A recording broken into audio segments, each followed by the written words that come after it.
Hilary, welcome to the show. Good afternoon, Michael. I've just interviewed this morning quite an articulate man. He's the deputy leader of the New Nations Party, so I'm actually interviewing all the minnow parties over the next 2.5 weeks. But, my general observation that if they all got their act together, they might have trebled the 5% or got close enough to it, that this is their one and only chance of ever doing that. Do you agree?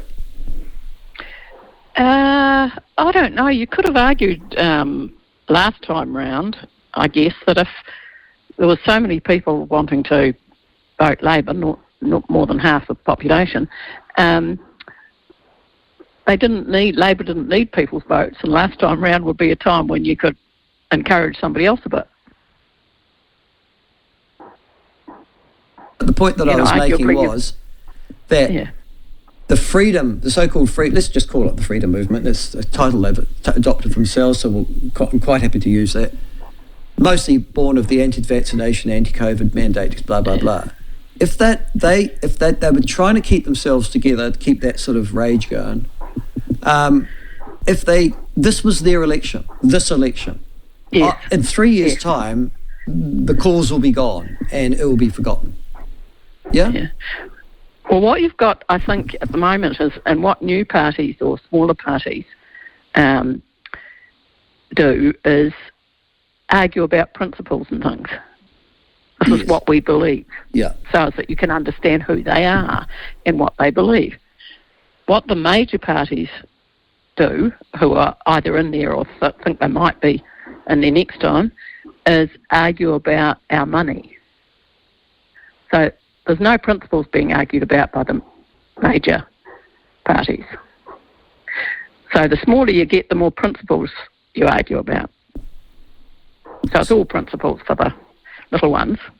And for the big ones, it's all about management. I'm a better manager.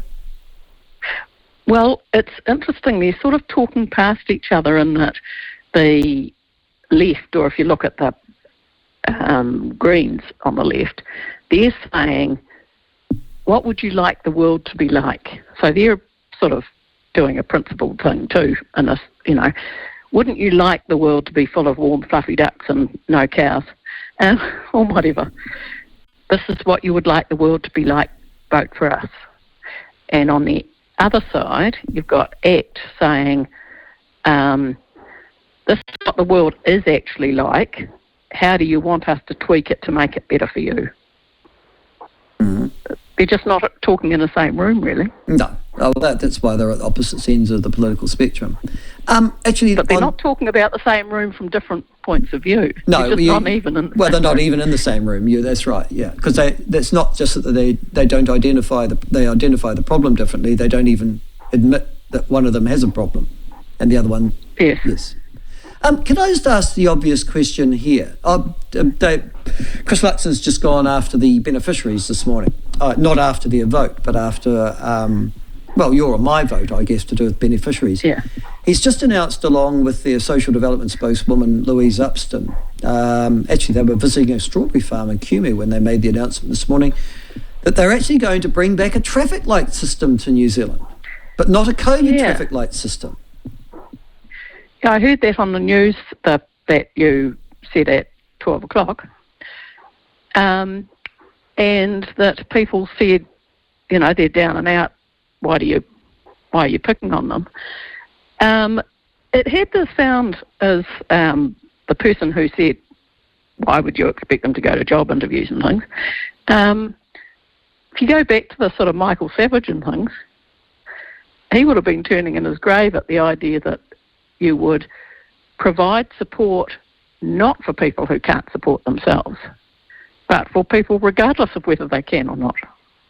The whole social welfare system and the idea of supporting people at the bottom of the heap is because they can't support themselves, and perhaps together with the idea that the people at the top of the heap have trampled on the people at the bottom to get there. Some of that goes on. But it sort of seems a bit of a no-brainer that if the reason you're on a job seeker benefit is that you would be seeking a job, wouldn't you? I mean, and if you're not looking for a job, it doesn't seem an appropriate benefit, does it? Listen, you and I are not going to disagree on that. I think it's reasonable for us as taxpayers and as people who have a job, well, for those of us who work, Hilary. Speak for yourself. Yeah, exactly. For those of us who haven't, obviously salted away large sums of money and are industrial landlords, it is reasonable for us.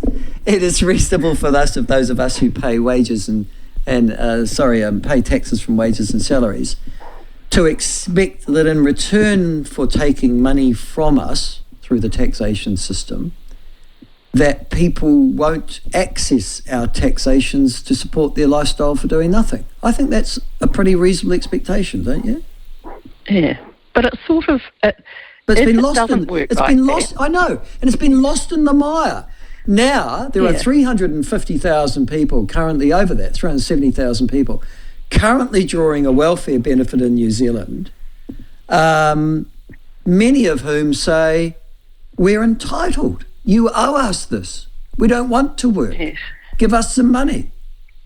Yeah. Well, you'd be more familiar than I, possibly, with the from each according to his ability to each according to their needs, and there's different versions of it. Yeah.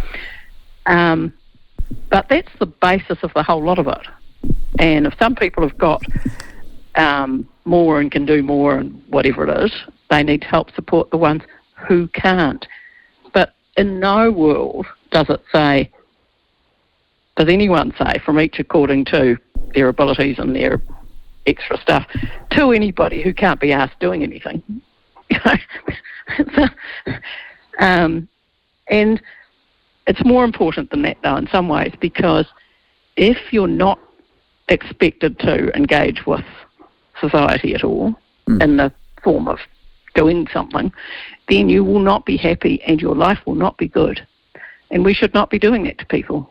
There's a guy been on the radio in the last week or so saying what happiness was all about.